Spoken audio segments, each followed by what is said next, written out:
Bom, e o ministro do Supremo, Alexandre de Moraes, ignorou o prazo dado pela Procuradoria-Geral da República para que a Polícia Federal conclua o inquérito de Silvinei Vasquez, ex-diretor da Polícia Rodoviária Federal. Em 3 de abril, o chefe da PGR, Paulo Gonet, se pronunciou contrariamente a um pedido de liberdade feito pela defesa de Silvinei. A entidade estipulou um prazo de 15 dias para a Polícia Federal finalizar as investigações. 2 dias depois, na resposta encaminhada à PGR, Moraes decidiu pela manutenção da prisão do ex-diretor, mas não considerou o prazo solicitado pela Procuradoria. Silvinei Vasquez está preso desde agosto do ano passado, sob a suspeita de ter interferido no dia do segundo turno das eleições de 2022. Preso na Papuda, em Brasília, o ex-chefe da Polícia Rodoviária Federal é celíaco, uma condição que gera intolerância a alimentos com glúten. Vasquez já emagreceu mais de 12 quilos na prisão. Pioto. Nesse caso, o ministro Alexandre de Moraes, então, ignorou esse prazo que foi dado pela Procuradoria-Geral da República de 15 dias para o encerramento desse inquérito aí que investiga a conduta de Silvinei Vasquez durante o segundo turno das eleições de 2022. Não é a primeira vez, temos acompanhado várias condutas nesse sentido em relação ao ministro do Supremo. Paula, 2 observações rápidas, mas antes 2 datas. O segundo turno da eleição em 2022 foi no dia 30 de outubro, se não me engano. O Silvinei Vasquez saiu da Polícia Federal, foi exonerado do cargo em dezembro, no dia 20 de dezembro de 2022. Ele está preso, acusado de ter interferido ali com o poder que ele tinha como diretor-geral da Polícia Rodoviária Federal, justamente no trânsito de pessoas naquele dia, exatamente da votação do segundo turno. Em 2022, ele não está mais no cargo, ele não tem poder nenhum e o inquérito não termina nunca. Agora o ministro Moraes, Alexandre de Moraes, ignora o prazo da Procuradoria-Geral da República e faz isso impunemente. Qual é a lógica? Simplesmente ignora e fica por isso mesmo? Aí ontem a gente estava aqui relembrando o caso do Felipe, e o entendimento da lei, aliás, é um argumento da defesa do Felipe Martins, que também está preso, apesar de ter comprovado, enfim, várias vezes, de que ele não saiu do Brasil, e essa é a razão dele estar preso, porque é uma acusação de que ele teria saído do Brasil e não saiu. Bom, mas enfim, em que medidas cautelares, como prisão preventiva, por muito tempo, ou seja, alongadas, são absurdamente ilegais e vão contra o processo, porque é uma antecipação de pena, e uma antecipação de pena de alguém que não foi julgado, tampouco condenado, porque pode ser julgado e inocentado. No caso, por exemplo, das medidas cautelares, seja quanto o presidente Bolsonaro, nessa questão de que não pode sair do país, e é um ex-chefe de Estado que, obviamente, tem contatos no mundo, foi convidado recentemente a visitar Israel e não pôde, ou mesmo agora, por exemplo, no caso do Silvinei, que está de novo com essa prisão preventiva e o processo não é julgado, o inquérito não é fechado e você não tem um desfecho nessa situação, ou mesmo do Felipe Martins, a gente está tendo uma sequência gigantesca de prisões, digamos, de medidas cautelares alongadas, muito prolongadas. E isso é antecipação de pena. Daí a pergunta é, qual é a proporção que isso já leva a ser chamado de tortura? Porque alguém que não foi julgado, você não tem todas as provas ali, o inquérito não é fechado nunca, mas ele está preso, seja preventivamente ou com essas medidas cautelares, como a prisão dentro da tornozeleira eletrônica, ou proibido de fazer isso e aquilo, conversar com esse e com aquele, em inquéritos que não terminam nunca. Vou recorrer novamente, me permitam a insistência, mas eu não posso deixar de cobrar a coerência de quem defendeu a democracia, o Estado Democrático de Direito, naquela carta lá no Lago de São Francisco, na Escola de Direito da Universidade de São Paulo. Onde estão esses juristas que não se rebelam contra isso? Cadê uma nova carta? Agora nós estamos vendo não só a democracia, mas tudo que advém da democracia, Estado Democrático de Direito, punição exagerada, medidas cautelares prolongadas, tudo isso está acontecendo e ninguém desses juristas, nenhum deles vê nenhuma anormalidade a ponto de reescreverem aquela carta ou escreverem agora uma carta que faça sentido, porque lá eu vou discordar deles, não havia nenhuma ameaça à liberdade de imprensa, não havia nenhuma ameaça à democracia que eles diziam que estava se perdendo. Agora a gente tem medidas claras. E nada. É assim. Era carta aos democratas? Aos brasileiros, acho. Aos brasileiros, né? Eles defendiam a democracia. É. Olha aqui, esse tipo de prisão mostra a perversidade dos que se acham juízes da vida das pessoas. Tá? Olha o tempo que o cara está preso, sem ter feito nada aprovado, ele não fez nada.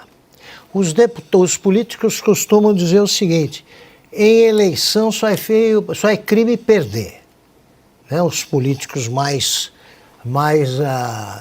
diretos aí, eles dizem isso aí também entre eles.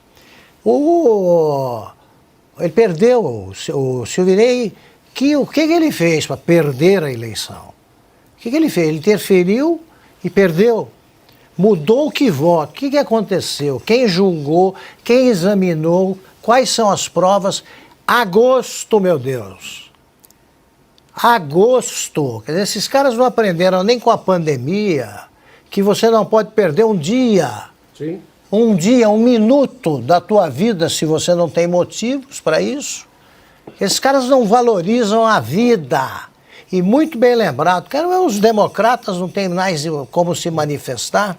De novo, eu lembro, eu nunca vi o juiz recusar a opinião, seguir a opinião do Ministério Público quando ele diz que, no caso a Procuradoria, quando diz que não há culpa, para com isso. O Moraes ele acabou desmoralizou o sistema acusatório. Sim.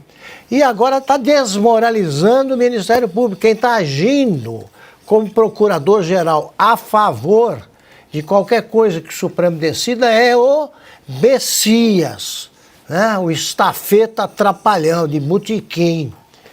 É ele que está agora fazendo esse papel, fica acusando gente e tal, tá tudo do avesso. O Paulo Gonet, ele foi eleito com o apoio do Alexandre de Moraes.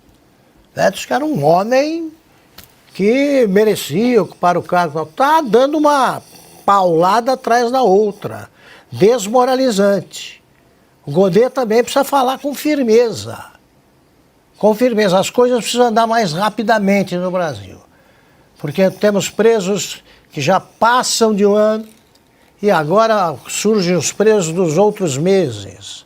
Agora a gente vai vendo que tem o Silvinei de agosto esquecido lá, sim, com o advogado sem acesso às acusações e vida que segue.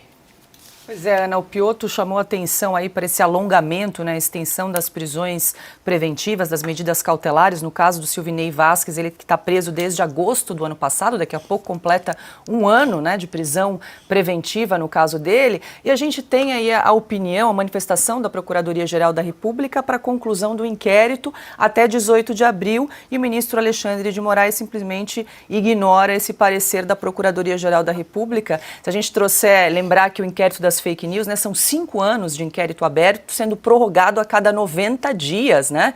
E o ministro Alexandre de Moraes dizendo que só vai concluir quando terminar naquela entrevista aí que ele concedeu à Folha. Imagina se isso acontece aí no caso do Silvinei, que está preso, daqui a pouco completa um ano. Mas então, Paula, nós falarmos, né, colocarmos numa frase Alexandre de Moraes ignora, eu não sei se é pleonasmo ou redundância, vou até perguntar para o mestre Augusto Nunes, porque é o que ele faz. Alexandre de Moraes ignora agora, é absolutamente redundante, é o que ele faz, é o MO dele, é como ele opera. Não custa lembrarmos que o Clezão morreu dentro da prisão, inclusive depois da PGR pedir a soltura do Clezão. Pediu a soltura, ele que era réu primário, ele estava preso provisoriamente. Durante 10 meses ele ficou preso provisoriamente nessa prisão cautelar que o Piotto se referia. O laudo médico atestava risco de morte para o Clériston. A PGR pediu a soltura e Alexandre de Moraes ignorou. É o cadáver que o Augusto tanto fala que não adianta, não vai sair da porta do Supremo Tribunal Federal. Não vai sair. Felipe Martins está preso desde o dia 8 de fevereiro. A PGR já se manifestou pela soltura também. Nada acontece, né? Nós temos na internet, é fácil de encontrar, um vídeo do Gilmar Mendes, do ministro Gilmar Mendes, dizendo que essas prisões cautelares que nunca terminam, que isso é tortura. Por que era tortura antes e agora não é tortura? Por que os outros ministros não se manifestam dizendo, olha, isso aqui precisa terminar? Clezão preso há 10 meses, sem julgamento, sem condenação, morreu na prisão. Felipe Martins, agora todos os dias nós noticiamos uma prisão arbitrária, porque, Paula, não adianta, não basta, né? No Brasil, eu acho que em qualquer lugar do mundo, de qualquer lugar civilizado, que a prisão ela tenha sido baseada numa ordem escrita e fundamentada, entre aspas, por um juiz. Essa fundamentação ela precisa estar embasada em preceitos legais, nas nossas leis, na Constituição. E se há tempo, se há prazo para essas prisões serem encerradas ou o inquérito ser encerrado, isso precisa ser respeitado. Mas quem vai se manifestar? Se a PGR já se manifestou no caso do Clezão, no caso do Felipe Martins, agora também no caso de forma diferente, mas se manifestou. É preciso encerrar isso até 18 de abril. E nada acontece. A quem o Brasil vai recorrer? Os outros ministros continuam em silêncio num corporativismo absurdamente estranho.